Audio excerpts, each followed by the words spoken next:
is this still going on? This verse been going for way too long. If you ain't blind, you can see that this is wrong. And I won't comply. Not me, no way. I may be. Good morning, everyone. Lots going on as usual. Trudeau and his assets in full attack mode. Full attack mode. I'm going to show you a Trudeau speech and a Melanie Joly little clip. I don't think we're going to watch the Melanie Joly clip, but she's saying we're going to be about hope, and we're going to be about possibility, and we're going to be about positivity and all of this stuff. And then right away, Trudeau's speech is going on the attack against Poilievre. And I'm going to show you Poilievre's speech in his first speech to his Conservative caucus, the CPC, to illustrate the messaging Pierre Poilievre is putting out and the messaging Justin Trudeau is claiming Mr. Poilievre is using, etc., and responding to. Justin Trudeau is responding to it as if it's very divisive when it really isn't. WEF King Charles is promoting green policies, and he says this is to enable fundamental economic transition. Yep, this is from last year. Now that he's King Charles, this is when he was Prince Charles. Now that he's King Charles, he's supposed to be apolitical. I don't believe it. I'll believe it when I see it. I'll believe it when I see it. Gun crime and liberals are soft on crime. I've got a flashback to when the liberals were opening up gun crime to less sentences, lower time in jail, less barriers to being re-released onto the streets. And yesterday, a police officer was killed in Mississauga, and people are very upset about it, and understandably so. But this is what these policies lead to. It's not good. Cracking down on guns does not crack down on gun crime. New Zealand will scrap all health mandates, and Jacinda says it's up to the individual person's choice. Can you believe it? She's the same woman who said, don't get your truth from anybody but us. The government and the government alone can decide what is true and not true, and what is fake news and not fake news. Really, it was wild. It was wild. All right, there's so much to get to. I'm not going to show you the whole Pierre Poilievre speech, but I'll show you the important parts. And I've got all the time index as well if you want to watch about specific things that he talks about. I used to do that for a lot of speeches. I used to go through and listen to them all in double time and highlight important parts. And I don't know, it's been a while. That's kind of more pure politics stuff that I like to do. Anyway, regardless, let's get into it because there is so much to get into. First, if you want to support the show, you can head over to CanadaPoly.com. You can check out the forums. They're free. You can do a one-time payment or a monthly subscription. You can check out my book and the merch. If you're interested in all of that, you can sign up for Kitchen Table Talks, which I think is going to happen this Sunday. Let me know in the comments if you're interested in coming out on Sunday for a Kitchen Table Talk. That'd be fun. And if you want to support the show on Amazon and you don't want to send me money directly, but you shop on Amazon, clicking on here will help support the show. You can support the show through locals as well. You can check out CanadaReport.co if you want to see all the links, etc. And here is Pierre Poilievre. He's using Twitter to talk about this. He says, we will restore Canada's promise in a country where it does not matter who you love or what your last name is, a country where the dreamer, the farmer, the worker, the entrepreneur, the survivor, the ones who got knocked down but keep getting up and keep going can achieve their purpose. And so that is a positive message coming from Mr. Poilievre's Twitter account. Here's Donald. He says, I just reviewed Pierre Poilievre's YouTube channel for the past 3 years. I cannot find even one video where he speaks against mandates, not one where he talks about vaccine efficacy and harms, not one where he spoke against firing, excluding those who refused the experimental jabs. Right, there's issues. There's always issues. There's always going to be issues. I'm not saying that excuses this or that makes Mr. Poilievre the favorite to win the next election. Maybe he will talk about these things. He has talked about a few of these things. He talked about WEF, but he still has Baird in his inner circle, as far as I understand it. And I don't know that he's explained that. If he's explained that, send me a video, please. I'll show it. But as far as I know, he hasn't addressed that. There are issues. Right? And there are always going to be issues with politicians, but the show is looking at who the politicians are, and he's now leader of the opposition. Now, O'Toole, I didn't like O'Toole very much, and I don't think many people were paying much attention to the leadership race at that point in time. But I'm trying to highlight through Mr. Poilievre because I think his messaging is very clear and it's very effective. And the message is retake control of your life, hope, opportunity. That's what Mr. Poilievre's messaging is basically, okay? Which is what the liberals are trying to claim. But the liberals don't do anything but attack and hate people. It's ridiculous. So the example, I think, is very stark with Mr. Poilievre. And sorry if you don't agree with me. But Ryan says, nothing polarizing about these headlines. A lot of these are Toronto Star or Kinsella. These are assets, okay? They're on the attack. This is Justin Trudeau attacking Mr. Poilievre. So the dangerous rise of Pierre Poilievre. Trudeau will not leave Canada in Poilievre's hands. Kinsella says Pierre Poilievre may win the Conservative Party, but lose the country. Diagolong, what to know about the group whose founder shook Pierre Poilievre's hand. Oh, how can we get Diagolong and Poilievre in the same thing, right? Tom Urbank says Pierre Poilievre is a dangerous politician, right? So these are attacks by assets paid for by government, taxpayer money, you and me. And that's pretty interesting if you ask me.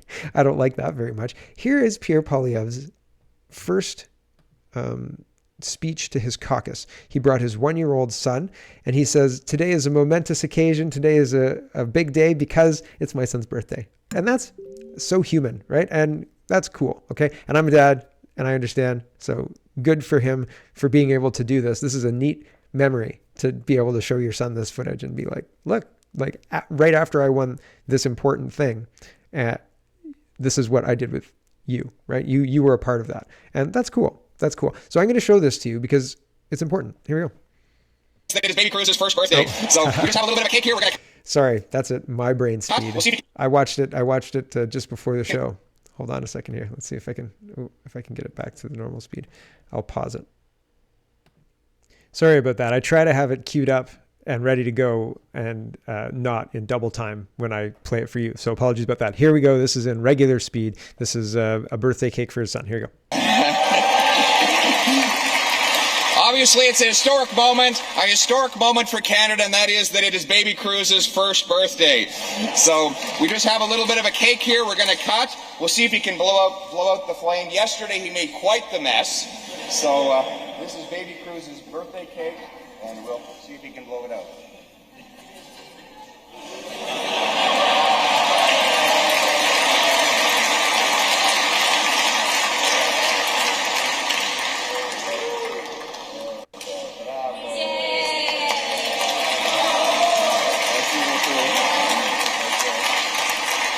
I mean, if that isn't alt-right, a child's birthday party, holy smokeronies, right? I'm just kidding. And the other day I said that that Pierre Poilievre's wife was Argentinian. She's from Venezuela, so apologies about getting from where she was from wrong. I knew that, and I said it incorrectly anyway.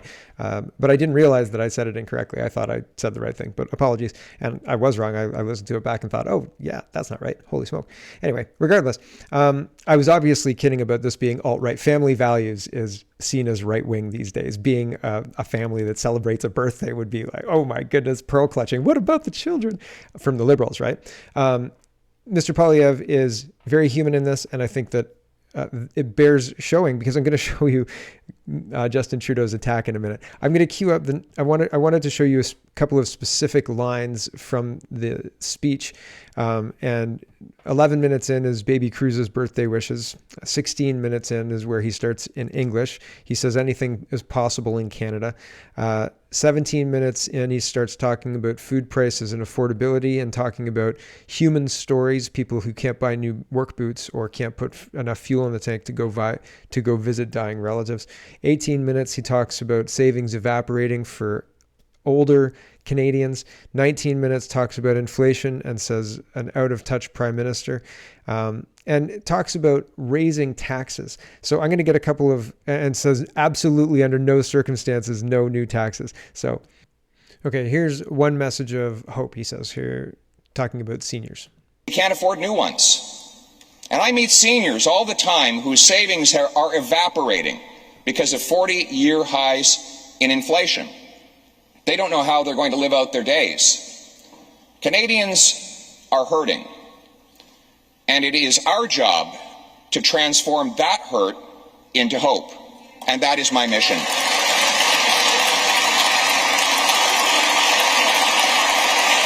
Okay, so regain control of your life, freedom, essentially, and hope. Okay, so he's got some broad themes. This is a pivot to a general election talking points. Here he's talking about taxes, carbon taxes, and how the carbon taxes didn't actually do anything, which I've been saying, but here we go. Trudeau's New Year's gift to them. Furthermore, he plans to triple his carbon tax. You see, he has now admitted that his carbon tax did not work. It did not hit the emission reduction targets, and now he has to triple it to do so. That means higher gas, higher home heating, higher grocery prices for everyday working class Canadians. Les Canadiens n'ont pas les moyens pour continuer à payer. Ils sont en train de souffrir. Sorry, I'm practicing my French. So when he started, I was trying to translate. So he's talking about,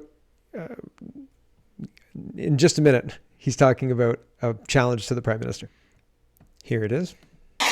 And so I'm issuing a challenge to Justin Trudeau today. If you really understand the suffering of Canadians, Mr. Prime Minister, if you understand that people can't gas their cars, feed their families, or afford homes for themselves, if you really care, commit today that there will be no new tax increases on workers and on seniors. None.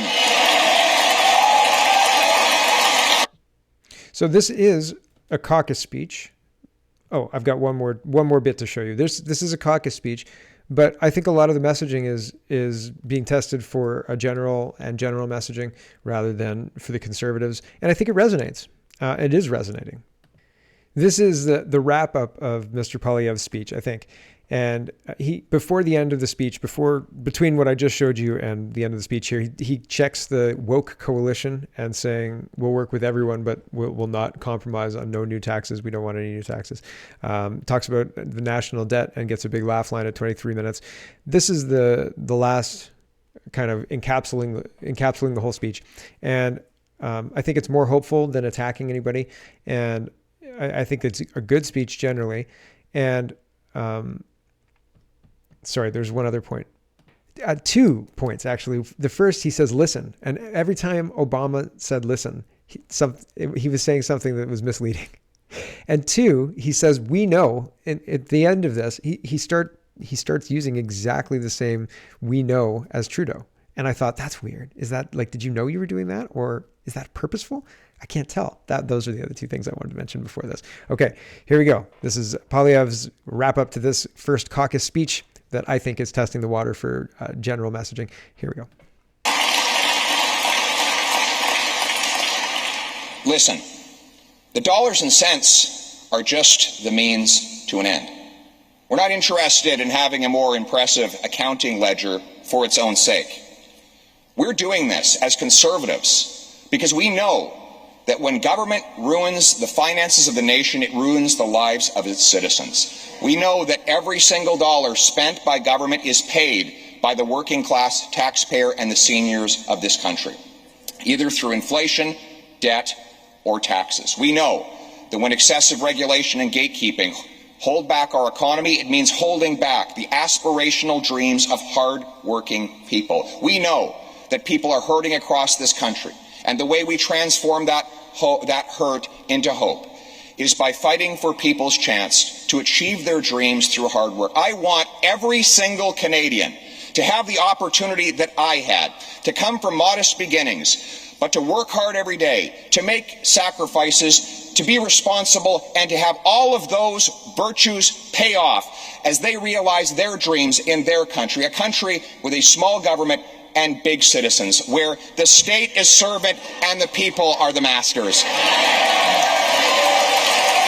Big applause. Merci beaucoup. Okay, that's it.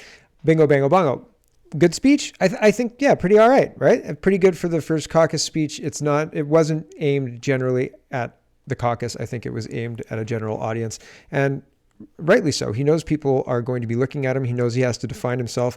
Otherwise, Trudeau's going to define him. And how's Trudeau going to define him? Here is how Trudeau's going to define him. We've made every effort to work with all parliamentarians over the years and will continue to do so, but we'll also call out questionable, reckless economic ideas because Canadians deserve responsible leadership. And here's Trudeau. Well, here's Melanie Joly. Melanie Joly says the Liberals will be about hope and hard work. Where did we hear that before? Hopey, changey stuff, eh? While accusing Poilievre of sowing division. Yeah, I mean, Cruz's birthday party was super divisive. Months ago, Justin Trudeau called the unvaccinated racist and misogynist and said the Freedom Convoy was a fringe minority with unacceptable views. The hope and change people, eh? Well, the hope and hard work people right? The hope and hard work people who will picket you and shut you down and lock you down because they don't want to overwhelm the hospitals, despite the fact that, the people that they were worried about overwhelming the hospitals aren't, and the vaccinated people are. So that's weird, strange, very interesting stuff. They're lying, and it's frustrating. I'm not going to play Melanie Joly because it's just insufferable. Here's Justin Trudeau, also insufferable, but I'm trying to make a point. Okay, so I wish that his voice wasn't so nasally, and I wish that it didn't trigger like a gag reflex every time. True North says, Prime Minister Trudeau accuses new CPC leader Pierre Poilievre of endorsing highly questionable economic ideas, taking aim at Poilievre's criticism of the Bank of Canada and his support of Bitcoin. Trudeau also says fighting against vaccines is not very responsible leadership. So should I play it? I don't really want to play it. Do you want to listen to it? Okay. In the speech, Trudeau talks about how if you had bet on the Bitcoin thing when Mr. Poilievre bought that taco or burrito with a Bitcoin, then you would have lost your life savings, says Justin Trudeau. I think a bit hyperbolic. And he says he's not a responsible leader a whole bunch of times, or that's not responsible leadership. That's the line of this one. I'm not going to play it. I can't do it. I can't do it to you. I can't do it to me. So if you want to watch it, and I don't know why you'd want to watch it, that's what you're going to get. You're going to get Trudeau dressed as if he's attending a funeral, attacking Pierre Poilievre over and over and over again for different things, being wrong about Bitcoin, or being upset about wanting to fire Tiff Mackelman, who's by any measure done a terrible job at even keeping inflation at 2%. What are we, 10%? Holy smoke, right? So, I think that it's disingenuous for Justin Trudeau to take the attack line while saying we're taking the high road of hope and hard work. Mr. Poilievre is the one who is articulating a hope and hard work approach to Canada, to his caucus in this speech. Mr. Trudeau. And Trudeau's at the caucus retreat for the Liberals that's in New Brunswick, where they were just in Vancouver, right? So kind of hypocritical, right? They could have got a nice place in Ottawa, and everybody could have returned to work on September 19th, by bicycle, right? And everybody could have said, look at all the climate changey things we did. But instead they need private jets, etc. It's interesting. So this is a caucus speech the same way Mr. Poilievre's is a caucus speech. Well, this is for CPAC, I guess, talking about Trudeau, Poilievre. But the one with the divisive language, I think, is Trudeau. And if you don't believe me, go listen. Should I play a minute? I'll play a minute. I'm sorry. I know I said I wouldn't. 1 minute. I'm sorry. As you all know, the Conservative Party picked a new leader over the weekend. I want to congratulate Mr. Poilievre for becoming the leader of His Majesty's loyal opposition. Je veux féliciter M. Poilievre, qui est maintenant chef de l'opposition officielle. Vous vous souvenez, quand les Canadiens ont demandé à notre équipe... All right, that's enough. Okay. Yeah, he trust me, he goes on the attack. That's enough. Maxime Bernier says, PPC will continue to break taboos, influence debates, and transform Canadian politics. Deal with it. I hope so. Wouldn't it be an interesting parliament if PPC got 140 seats and the Conservative Party got 160 seats? And somebody put this on my forum the other day, and they said it's probably not realistic, but wouldn't that be fun to watch? And I thought, yeah, man, that'd be great. And they gave the Liberals 20 seats. I don't know why you'd give the Liberals 20 seats. I think independents. They'll give them 20 independents. The Liberals shouldn't get any seats. They're communists. Communists. Some of the leadership are aligned with the WEF, which is espousing very concerning, seemingly communist ideas for the whole world. And they're saying, you'll be happy about it, though. I don't know. I don't think so. Dead people aren't really happy, are they? I don't know. So I'm glad to see that the PPC will be still active and still trying to engage in the political conversation. I think Maxime Bernier has been an important voice all through the convoy. He's been, and through the vaccine tabs, we've got Maxime Bernier in court fighting against the vaccinated rules for accessing travel, etc. And so it's very important to have as many voices as possible and valid voices. And I think Mr. Bernier's voice in this arena is very valid. So it's good to have him. And I was saying that I hope that instead of attacking Mr. Poilievre, they can figure out a way to work towards common goals and find a way to for the party to push the other party to adopt good ideas if their ideas are better or have a better outcome, et cetera, especially in the face of the WEF and the powers that are aligned to push this one world order. And it's not even that's not my words. I'm going to show you Ramir Fulmark, the guy who's one of the lawyers who's been working on all of this since COVID began. And we're going to get there really shortly. But first, I wanted to show you as well. So I'm saying it's good that Mr. Bernier is being constructive and optimistic about this. And I hope that the PPC is a voice in Canadian politics for a long time. Really, I do. Here is Angelica. I think I got that right. She says, congratulations to Arthur Pawlowski for winning the leadership race for the Independence Party of Alberta. So there's a new political party, and Arthur Pawlowski is the leader. Very interesting. He's had some unique experiences, don't you think? Being arrested for defying the COVID restrictions and lockdowns is not something that every Canadian can do. And especially, he's a pastor, he built a church, et cetera, et cetera, et cetera. I'll be very interested to see how things progress for Mr. Pawlowski in the political arena. Here is that Ramir Fulmark video that I was teasing just a minute ago. I think it's worth listening to. Who knows? He seems very convinced. I don't know for sure, but it seems convincing. Here we go. It's important to understand, to see the whole picture. It's important to understand what you mentioned a while ago, that this is about life and death. It's about population reduction. This is no mistake. They're not acting negligently. They're acting on purpose. Let us take a brief look, just so that people understand what I'm talking about. There is another slide about the New World Order. It's both in English and in German. And it spells out exactly where we are and where we're headed right now. Können wir das kurz sehen? See this? At the bottom, you have the English translation. At the bottom, you have the German translation. It's the New World Order agenda, the analysis. The first step is destabilization. We've been through that. That's restricting economic freedom. I want to point out, at the top of this slide is actually the English translation, and it doesn't say New World Order agenda. It says Enlightenment over the IBC and WEF agenda, not New World Order, WEF. I just want to make sure this isn't arm's length. The WEF, I mean, Miss Freeland, the Deputy Prime Minister and Finance Minister, is still on the chair of. She's the chair of the board of the WEF, as far as I understand it, or on the board of chairs, and the Prime Minister was a young global leader. The leader of the balance of power, who's propping up the Prime Minister, was also a WEF acolyte and espouses the same ideals as the WEF. And all of what he's describing here, Mr. Fulmark is describing here, is in process or plans to come. And I think that that's notable. But know that it's not arm's length. This is not something happening somewhere else. It seems to be happening everywhere simultaneously. Very interesting stuff. Anyway, carrying on. Freedom, increasing the volume of money, produce conflict, promote fear, over-regulating of current legal system. That's exactly what we're seeing. Second step is deconstruction. That's where we are right now. Inflation, lower purchasing power, bankruptcies, restriction of economic freedom, suspension of current arrangement systems.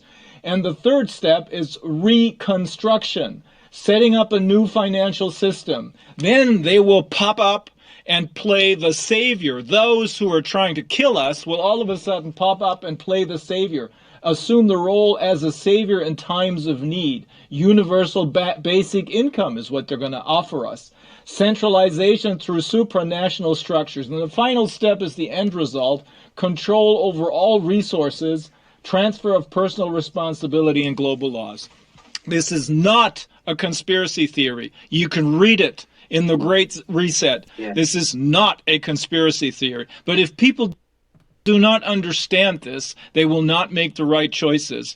But very well spoken, Golan. You put it. So there's a lot of people with credibility talking about this, and it's something that is certainly not mainstream in Canada, certainly looked as not something that is accurate information, I would say. And how do you break through and have a conversation about what is going on with removal of freedoms, with interest rates, lockdowns by other means, et cetera, et cetera, et cetera? All of it is the same end result. They just get there through different vehicles. And I mean, despite it happening, people are still hesitant to believe it. And when they say a savior comes in to bring in, the new digital currency and this and that, it'll be branded that way, right? It'll be branded that way. It'll look like that. People will believe it and believe, oh, this will solve the problem. And then you walk into your own prison, as Catherine Austin Fitz says, and they slam the door shut. I think she says that we're in the prison now and they just haven't closed the door yet. And because they haven't closed the door, we don't believe that they will close the door. And yes, I think that's accurate. Alex Brenson says, just a reminder, excess mortality should be negative this year in California, in Florida, everywhere. There's no good explanation for what's happening, except the one we absolutely are not allowed to talk or to mention publicly. And Jeremy Redfern says, for 2022, excess mortality remains higher in California than it is in Florida. California, 13.2%, Florida, 11.5%. California, 13.2%. Very interesting stuff with regards to excess mortality that doesn't seem to be an emergency the way COVID potential deaths were an emergency and required lockdown and required everybody to stay home to not collapse the healthcare system, all that stuff. But now, almost silence when people are dying at a higher rate than what they were. This is a head spinner, right? Very eyebrow raising. Apparently, New Zealand is abandoning all health mandates. Luke says, after discriminating and terrorizing her nation for not doing what she wanted them to do, the Prime Minister of New Zealand finally drops all health mandates. This is the point where everyone should be asking themselves, what was the point of all this? Canada still has the ArriveCan app, and Mr. Poilievre is pledged as the leader of the opposition to get rid of that and all the other remaining health mandates. So with Jacinda, I mean, how far behind Jacinda, New Zealand, is Justin Trudeau in Canada? Are we the last remaining place with these health mandates and travel mandates, etc.? Here's Jacinda talking about how it really should be your own choice now, and everybody should respect that, okay? People will use masks for their own individual reasons. They may personally be vulnerable. They may have events they want to make sure they're not unwell for. They may not have had COVID-19. We all just need to respect everyone's individual decisions. People will use masks for their own right, which is an alt-right conspiracy talking point, according to Dr. Neely, right? People just want to, make up their own mind about their own body, okay? We all just have to respect that. What is this, 2018? Hold on, we found a witch. Get her. Ah. Maxime Bernier says, these people are not ordinary Canadians. They're extraordinary Canadians who defied tyrannical laws against participating in an outdoor rally in Saskatoon last year and got $2,800 tickets for it. We are in court today. We are fighting for your freedoms. So, right. Yeah. And it's incredible what Canada has become. And the idea that people are fighting tickets for congregating in a park or in an outdoor area because of COVID rules. And we have built into our basic rights the freedom of association. You're allowed to do that. You're allowed to get together with people. It doesn't matter if the health people tell you you're allowed to or not. You're allowed to. You get to make that decision. And it's just incredible that our courts are being so, and our enforcement systems are being so perverted to enforce such tyrannical and ridiculous laws. It's unbelievable. Toronto Sun is talking about in 2021, Brian Lilly did a report about Liberals to trigger a drop in jail time for serious gun crimes. So while they're cracking down on legal guns and access to handguns, legal handguns, and access to AR-15s because they say they're military-style assault rifles, which is a made-up term, right? It's just a made-up term. There are no military people walking around saying, "Oh no, I don't want that AR-15. I want the military-style AR-15." Where's that one? There's, as far as I know, and I'm not a gun guy, and I know that. So the Liberals are just playing on people's lack of knowledge about weapons and rifles and handguns and things to pass these restrictions, and they're using tricks like not debating things, using secret orders in council to limit imports and things. Like, it's very, very interesting how they're going after legal gun owners while at the same time reducing sentences for gun crime.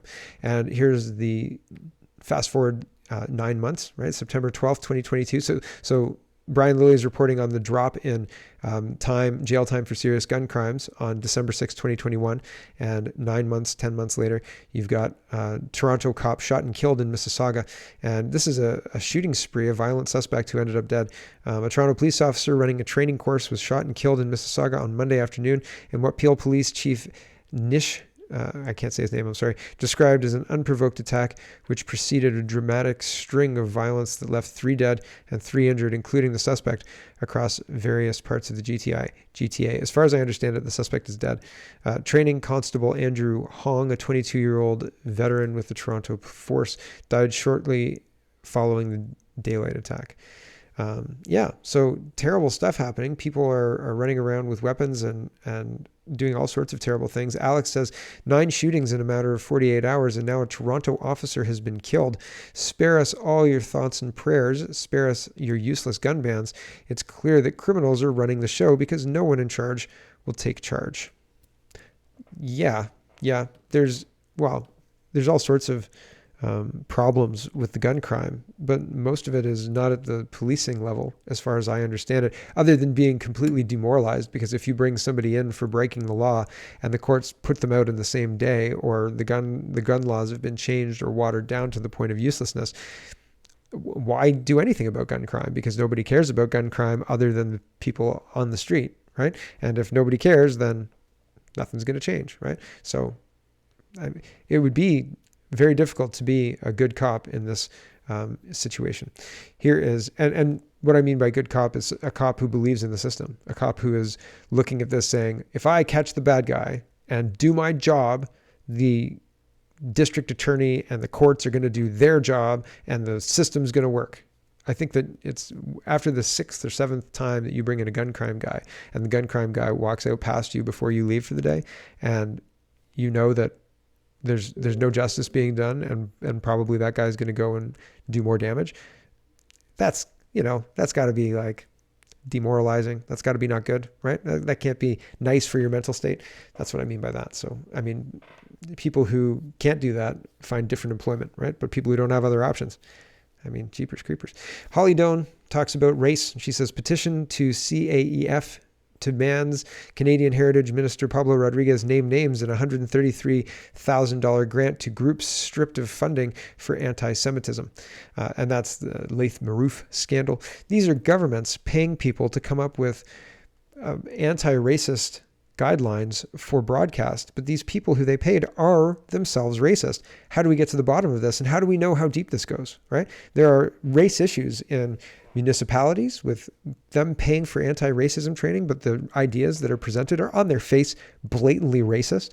The education system, same thing. It's very, very blatantly racist. The things that they're enabling, the messaging that they're enabling for reasons that they say our policies say that we can do this. And I ask them which specific policies say that, and the answer is pending.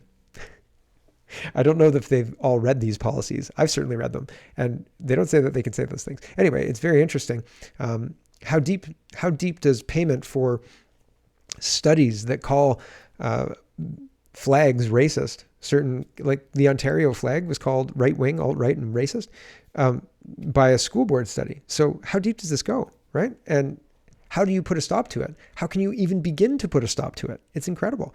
Here's the National Post. They say, in response to the Laith Marouf scandal, Hassan outlines new training protocols for heritage funding.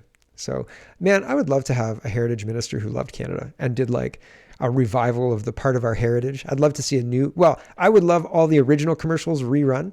The burned toast. Doctor, I smell burnt toast, right? Part of our history. And the Laura Secord, she's running all around everywhere, and she's telling them, I can't remember what she told them. But it was really important. I would love a resurgence, and I'd love some modern ones, but not woke ones. I'd just like some modern ones. A trucker one, part of our heritage.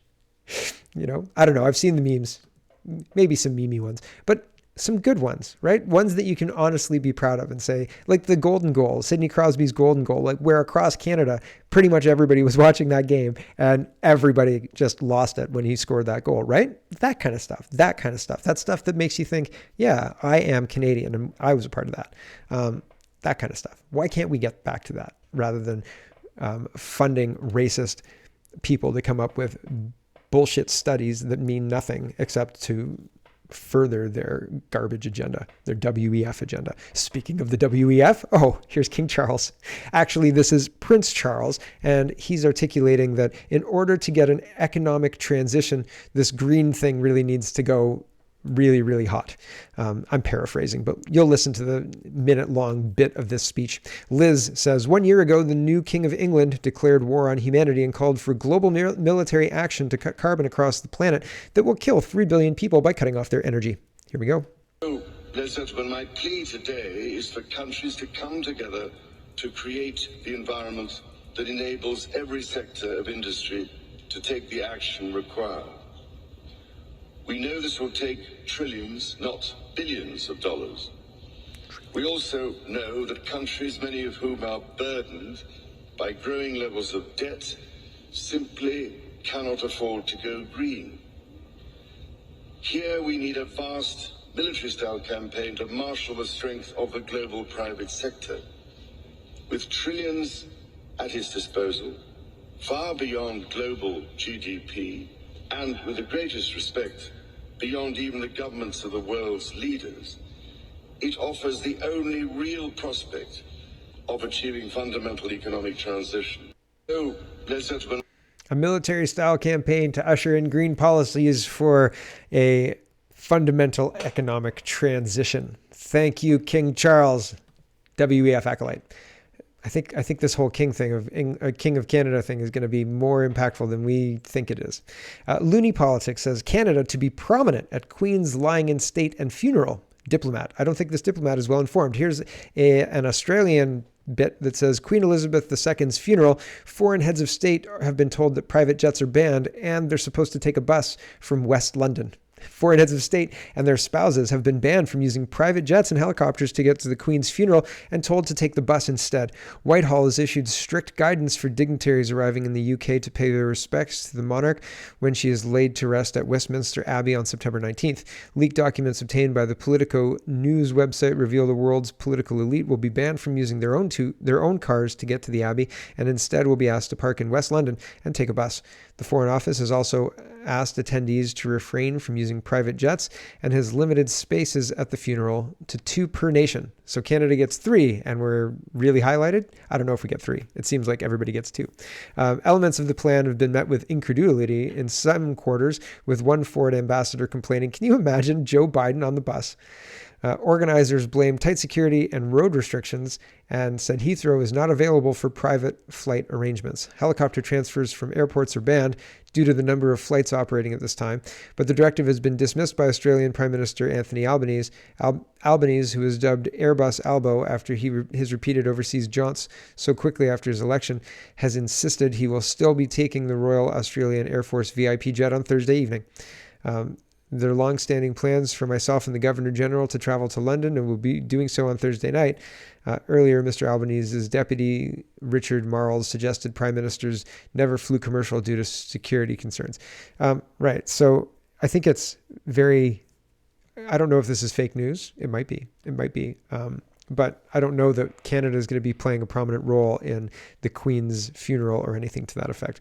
It was just a little bit of interesting news that was conflicting, and I thought, man, I wonder what's going to happen. And especially if all of the heads of state are ushered onto a bus, if somehow they're all sitting on a bus, doesn't that make a target or something like that? Doesn't that somehow complicate security? Isn't the security, like Biden's security team, wouldn't they have a problem with that? Any security team worth their salt, wouldn't they have a problem with that? I don't know. The logistics of moving that many heads of state on a bus from the airport seems, or West London or wherever, seems like, oh, what's the bus's expected path, right? I've seen The Italian Job, right? I don't know, man. There's far too many things that could go wrong. Anyway, Miss says, so it begins, dismissed not long ago as a conspiracy theory. It's being implemented in Switzerland now. The energy consumption restrictions with incentive. Report your neighbor if he heats up the apartment above 19 degrees Celsius, and you'll receive 200 francs. You lucky person, you. Holy smokeronis, right? 200 francs, please. I'm pretty sure it's 19 in there. I put my temperature thing on the door, and it's reading 18.9, so it's got to be more than 19 in there if it's reading that much in the hallway. Alexander says, isn't it strange how the press talk about La Nina causing floods now that Labour is in power, but when the Liberals were in charge, the press insisted it was catastrophic climate change caused by capitalism. Yeah, it's because this is Australian, by the way. This is due to the politicization of the climate issue meant to generate, I don't know, a response from the public, I guess. And that response would be, let us tax you more. So I don't know. We'll see. Read my lips. No new taxes. Fingers crossed. Billboard Chris. I thought this was interesting. Billboard Chris downloaded the Boston Children's Hospital where they were talking about gender affirming hysterectomies, which is removal of the uterus, if you don't know. And gender affirming means not necessary. So elective surgery for children to remove their uterus because they think they're trans or they're a different, they're not the gender, they're not female. Okay. And now the Billboard Chris went to the hospital, and he was standing outside the hospital to have conversations, which is what Billboard Chris does. He stands there with his billboard and he has conversations. And there was a fire alarm or a bomb threat called in, and there's so much controversy around all this. It's so interesting when somebody just stands up and says, you know, you're not going to bully me. You're not going to threaten me. I'm not going to stop what I'm doing because what you're doing is wrong. And that's Billboard Chris. And holy smoke, all of the stuff that is happening to him. So I'll just let you, I'll read to you the update. He says, well, this is a whole thread. The hospital is not evacuated. Okay, so hold on. There's a wider net. Libs of TikTok is also being accused of encouraging violence against Boston Children's Hospital through covering their gender affirming surgeries. And Billboard Chris is one of the things that Libs of TikTok has shared with regard, because he's the one who downloaded the videos. And so Taylor Lawrence is trying to get a quote from the owner of Libs of TikTok's page to run in a newspaper. And they're trying to, again, claim that there's violence against the hospital. And here's the latest from the CEO, I suppose. You may know that Boston's Children's Hospital was the target of an anonymous bomb threat. On immediate examination by law enforcement and security, no bomb was found. As soon as we learned of the threat, we moved swiftly to protect our patients and employees, and we are currently working closely with law enforcement and outside experts in the ongoing investigation into this matter. And so Billboard Chris says the hospital was not evacuated. Employees didn't know anything was going on until they received the all clear. We also know exactly nothing about the threat. So they're trying to imply that the threat was somehow coordinated by these people or had something to do with these people exposing the children's hospital. And through doing that, trying to change the conversation from the gender affirming surgery to bomb threats and threats against the hospital. You see how it's done? It's just like Indiana Jones moving the bag of rocks to I don't know if it was a bag of rocks, actually. I can't remember. Was it a stone? Big stone? Anyway, it doesn't matter. Same thing, right? They're just trying to replace the argument with something that is more in line with the narrative. And it's done clumsily, but it still works. And it's really, I mean, it's something to see. It really is unbelievable the time we live right now. I used to think that we lived in boring times, and then Enron happened, and then the Iraq War happened, and then Barack Obama happened, and I was like, not so boring times now, right? And by Barack Obama happening, I mean the Hopi change, 2008, and then realizing who he really was after that. And I mean the drone bombings, Fast and Furious, right? And Joe Biden, let's blame Obama for Joe Biden, I think. He's directly responsible for Joe Biden. Okay, that's enough out of me. Thanks for watching, everybody. Check out CanadaPoly.com. Check out CanadaReport.co. Check out Speaking Moistly and all the other stuff I do. Hopefully, I'm chatting with Greg today. He was right and I was wrong. I did not talk, or I was not correct about Charest winning the Conservative leadership. Can you imagine if he did? Oh my gosh, we could have a what if comic book, a what if comic book. What if Charest had won the Conservative Party leadership in Canada? It would be just post-apocalyptic, nightmarish, age of apocalypse kind of stuff. All right, that's enough for me. Thanks for watching, everybody. Have a wonderful, wonderful day.